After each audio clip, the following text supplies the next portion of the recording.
Welcome to the E-commerce Badassery Podcast, the place for scrappy entrepreneurs who want to learn actionable steps and strategies to grow the traffic, sales, and profit in your e-commerce business.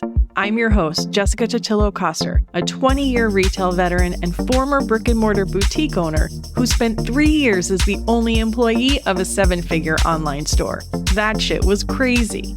I know exactly how it feels to do all the things, and I'm sharing everything I learned the hard way so you don't have to. I may have started this business by accident, but supporting badass bosses like you lights me the fuck up, and I am so stoked to see you grow. Are you ready, babe? Let's roll.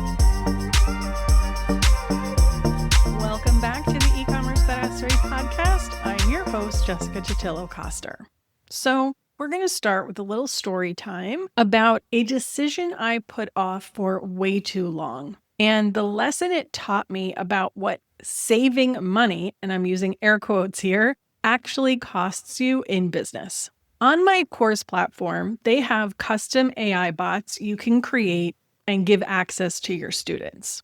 This is great for getting them information about the courses and things that they're enrolled in. The problem is it's not something you can purchase a la carte. It requires an upgrade to the next tier of service, which also comes with a bunch of shit I don't actually need. So I hesitated for a long time. I decided that instead of spending this extra money, I was going to build the AI bots on a different platform and embed them into my community instead. Seems smart, seems scrappy. Seem like the kind of thing a smart business owner would do to avoid wasting money, right? But of course, months went by and I couldn't get it done. I was trying a new platform because it had some unique features, but I struggled to get it to do what I wanted. Then other things came up, then more time passed, and the whole time, this AI bot just sat on my to-do list like a little digital troll mocking me every time I looked at it. Eventually, I just said, screw it, and upgraded to the higher tier of my course platform. And guess what? I was able to launch the AI bot within a matter of minutes. All I had to do was check some boxes to tell it which content inside of Circle it should use as its knowledge base, gave it some instructions, and it was good to go. Now, creating the AI bot on this other platform, I knew it was going to be a big project because I would have to create all the knowledge docs from scratch. Sure, I was just sort of copying and pasting from my course content, but it was still going to take me a lot of time. But I figured, it's a one-time project, so I just got to put in this work up front, and then I'm going to save myself a bunch of money every single month. The problem with this thinking was that it didn't get done. While this showed up for me at this moment in a tech product, the struggle goes well beyond just apps and tech tools. This is about the psychology of how we make decisions in our business, the false economy of saving money by doing it yourself, the mental trap of avoiding an expense that would actually move you forward. So today we're talking about the real cost of cheap, why trying to save money can end up being one of the most expensive mistakes you make, and how to know when it's time to just pay up and move on. Let's start by talking about what cheap actually costs you, because here's the truth. When you're trying to save money by doing everything yourself, you're not just saving money, you're spending something else. And that something else is usually way more valuable than the cash you're trying to hold on to. First up, time. And I'm not just talking about the hours you spend actually working on the thing. I'm talking about the time you spend researching, testing, troubleshooting, starting over, watching YouTube tutorials at 1.5 speed because you're convinced you can figure it out if you just find the right video. In my case, I spent time researching different AI platforms because I was looking for some specific things. I signed up for some trials. I tested different setups. I got on support calls. I built knowledge docs from scratch only to find out my bot wasn't reading them properly. And then life happened, other priorities came up, and the whole project just sat there, half finished, collecting digital dust. How much time did I actually spend on this? I honestly don't even want to calculate it, but let's be conservative and say it was 10 hours. If my time is worth $200 an hour, and yours should be worth something in that ballpark too, that's $2,000 worth of my time to try and save maybe $100 to $150 a month. the math doesn't math, friend. Then there's mental energy. And this one is sneaky because it's harder to measure, but it's just as real. Every time you look at your to-do list and you see that thing you're avoiding, it takes up a little bit of your brain space.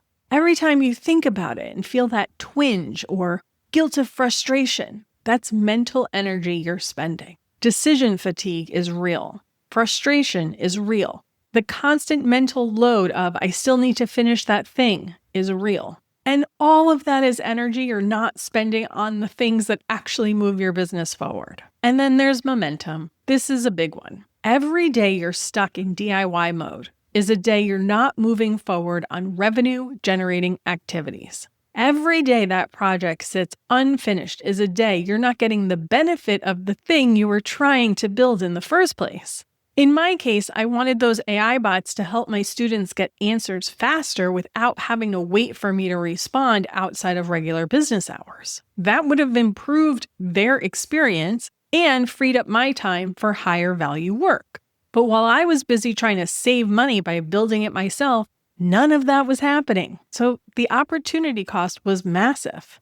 And let's talk more about opportunity cost. What else could you have been doing with that time? What revenue could you have generated? What campaign could you have launched? What products could you have created? What customer relationships could you have nurtured?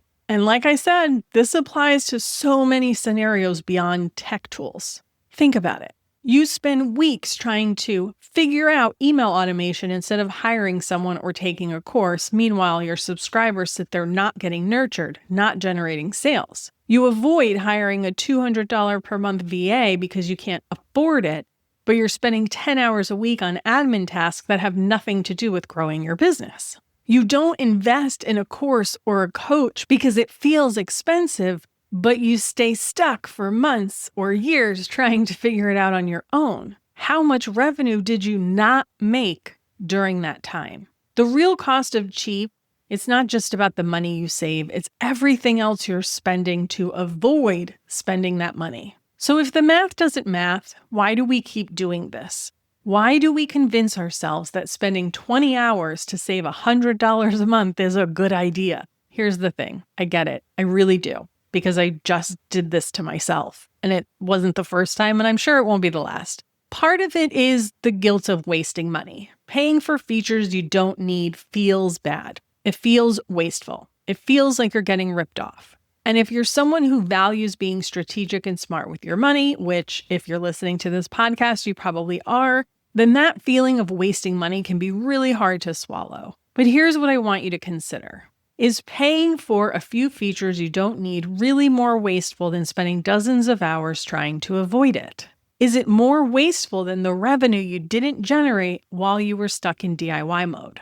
There's also this illusion of control. If I do it myself, I'll know exactly how it works. And sure, maybe that's true. I think we should all be dangerous enough to do things on our own and make sure we don't get screwed over by service providers. But how much do you actually need to know? And even if you do, was it worth the time it took to learn? And then, of course, there's the one-time project trap.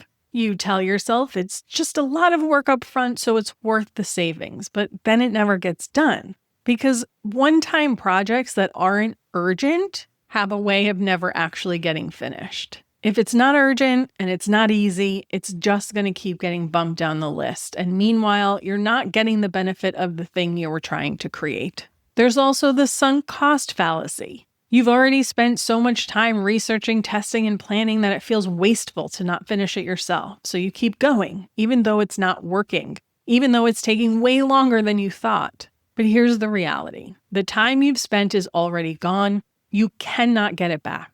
The only question that matters now is, what is the fastest way to move forward from here? Look, I am the first person to tell you not to waste your money on shit you don't need. I have done podcast episodes specifically dedicated to telling you you don't need a specific SaaS platform.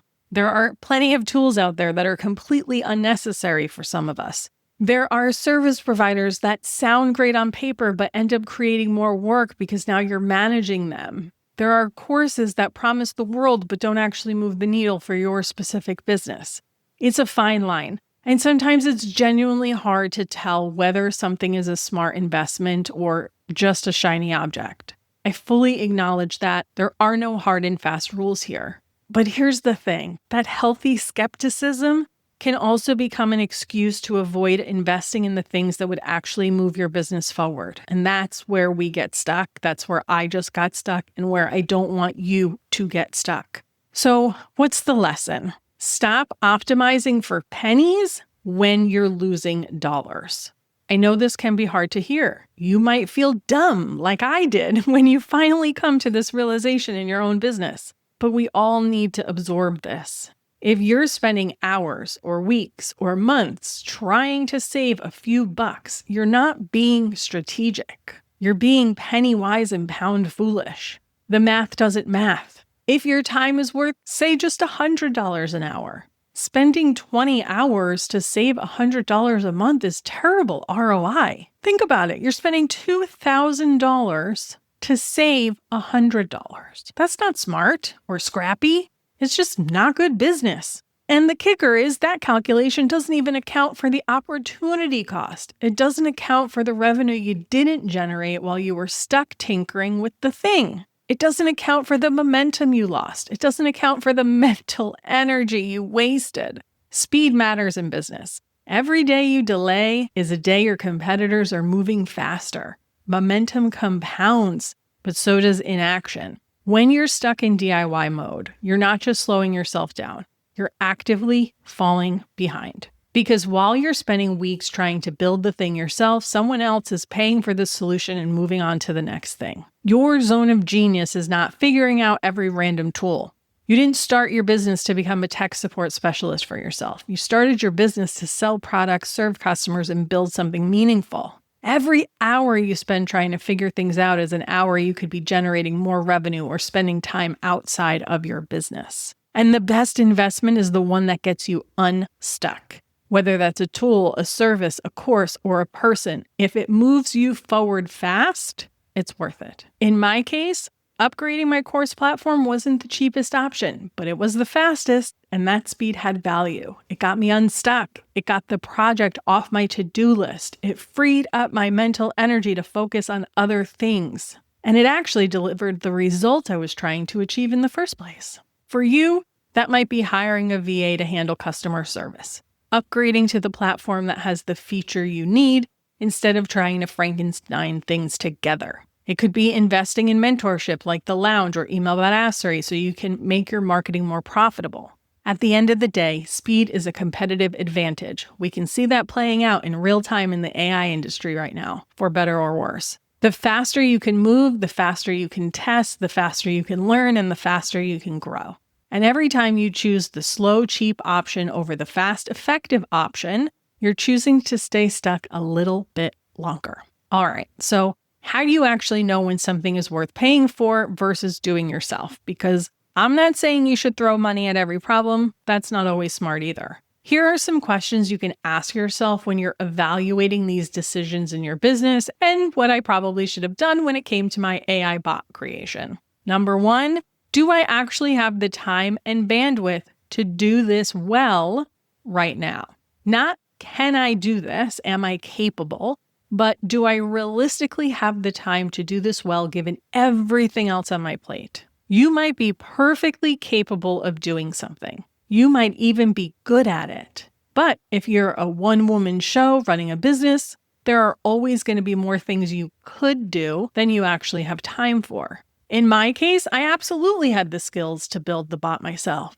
But did I have the bandwidth? Clearly not, because months went by and it still wasn't done. If something keeps getting pushed to the bottom of your to-do list, that's your answer. You don't have the bandwidth. And pretending you do is just wasting time. Question 2, how long will this realistically take me? And am I being honest about that? So be honest. How long is it going to take you? And then double it, because everything takes longer than you think it will. I thought building the AI bot would take me a few hours, maybe a weekend. It ended up taking months because I kept getting stuck, distracted, and deprioritizing it. If I had been honest with myself about how long it would actually take, factoring in my available time, the learning curve of the new platform I was trying to use, the inevitable troubleshooting, I probably would have made a different decision from the start. Not to mention, because I didn't upgrade earlier, I'm paying more now per month than I would have if I had done it like when they had their Black Friday deal. So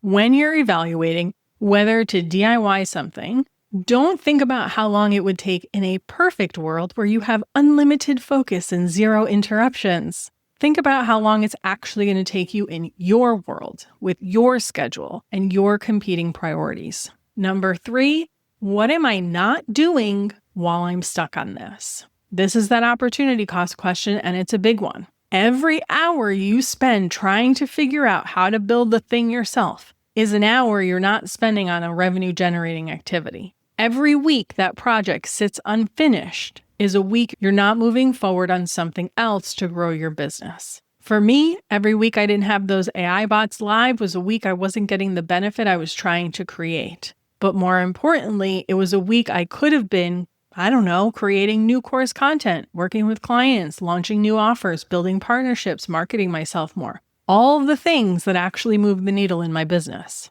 What are you not doing while you're stuck tinkering with the tool, wrestling with the integration, or trying to teach yourself the skill? That's the real cost. Question 4, if I pay for this, how fast can I move on to what actually matters? This is the question that changes everything, because it flips the whole conversation from what's the cheapest option to what's the fastest way to get unstuck. When I finally upgraded my course platform, I had those AI bots live in minutes, not weeks. Not months, not even hours, minutes. And the value of that speed wasn't just that the bots were finally launched. It was that I got my mental energy back. I got that item off my to-do list. I got to stop feeling guilty about it, and I got to refocus on other work. Speed is a competitive advantage in business. The faster you can move, the faster you can test, learn, and grow. And every time you choose the slow, cheap option over the fast, effective one, you're choosing to stay stuck a little bit longer. The rule of thumb, if paying for it gets you back to revenue-generating activities faster, it's probably worth it. So what does this look like in practice? Here are some scenarios where paying up is probably the right move. Let's talk about hiring help. Paying a photographer, bookkeeper, or an ads manager isn't a luxury, it's leverage. They can do in a few hours what might take days or weeks to figure out. And they'll probably do it better than you because it's their zone of genius. Even if it's not a highly skilled position, just hiring someone to manage customer service, shipping, or uploading new products can be a huge help. Your time is worth more than what you'll pay them, and you'll get your life back. When it comes to buying tools and software, if a tool saves you 5+ hours a month, it's probably worth the cost.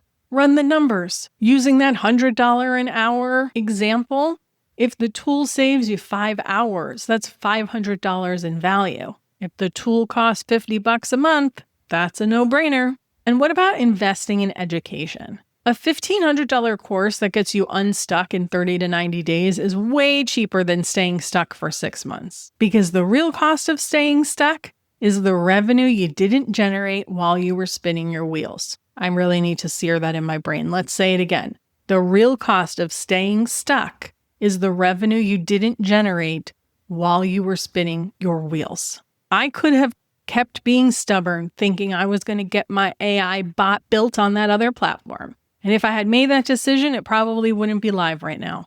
Instead, I upgraded, launched the bot in minutes, and moved on with my life. Was it the cheapest option? No. But it was the fastest, and that speed has value. I got the project off my to-do list, it freed up my mental energy, it delivered the result I was trying to achieve, and it let me get back to focusing on the thing that actually grows my business. That's the energy we need to bring to every decision. Not what's the cheapest option, but what's the fastest way to move forward. All right, so here's your homework. And I actually want you to do this, not just nod along and forget about it the second this episode ends. Step 1, identify one thing you've been avoiding because you're trying to save money, air quotes, by doing it yourself. Maybe it's hiring a VA. Maybe it's upgrading to a better version of a platform. Maybe it's investing in a course or working with a coach. Maybe it's paying for a service instead of trying to DIY it. 2, ask yourself, what is this delay actually costing me? Not just in dollars, but in time, mental energy, momentum, and opportunity cost. Be honest. Write it down if you need to. Step 3, make a decision this week. Either commit to doing it yourself with a deadline, and I mean an actual no BS deadline that you're going to hit, or invest in the solution and move on. Because here's the thing, your business doesn't need you to be a martyr. It doesn't need you to do everything yourself. It doesn't need you to prove how scrappy you are by spending 20 hours to save $100. Your business needs you to be strategic, fast, and focused on what actually matters. So stop optimizing for pennies when you're losing dollars. Stop getting in your own way and go make some money instead. Now, if you're someone who needs to hear things more than once before they sink in, or if reading helps you process better, head to the show notes for a full transcript of this episode at ecommercebadassery.com/364. And if you've got some things you've been putting off in your business, whether it's getting your email automation set up, creating rinse and repeat marketing strategies, optimizing your Shopify store, or just getting your business shit together, I might just have a course or a program that can help you take action faster. I put some resources for you in the show notes too. And that, my friends, is a wrap on this week's episode. Thanks so much for hanging out with me today, and I'll see you on the flip side. Thank you so much for listening to today's episode. If you want to learn more about growing your e-commerce business, get started with my free resource library at ecommercebadassery.com/free stuff and get an invite to the Lounge, my e-commerce marketing membership. When you're ready for one-on-one support, apply to work with me at ecommercebadassery.com/apply. Before you go, would you do me a quick favor? Leave a rating and review and tap that follow button. This pushes me up the chart so I can support more scrappy e-commerce entrepreneurs just like you. I'm on a mission to reach as many as I can, and I could really use your help. Thanks so much in advance. Until next time, e-commerce friend, stay badass.